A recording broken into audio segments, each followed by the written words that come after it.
केदार साहेबांच्यासाठी, सर्व कार्यकर्त्यांसाठी आणि लोकशाहीला मानणाऱ्या लोकांसाठी निवडणूक महत्वाची आहे. आणि ह्या जिल्ह्यामध्ये कितीही शक्ती असली तरी विजय मात्र आपला महाविकास आघाडीचा होणार.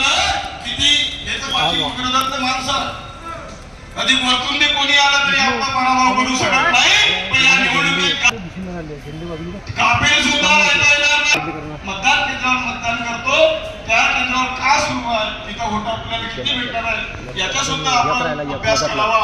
आणि अनेक लोक याबद्दल परत एकदा बोलो भारत माता की, बोलो छत्रपती शिवाजी महाराज की, बोलो केदार साहेब की, बोलो केदार साहेब की, बोलो लोकशाही मानणाऱ्या लोकांचा, लोकशाही मानणाऱ्या लोकांचा, हुकुमशाहीचा, हुकुमशाहीचा.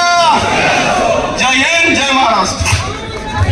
त्यानंतर राष्ट्रवादीचे नेते, राज्याचे माजी मंत्री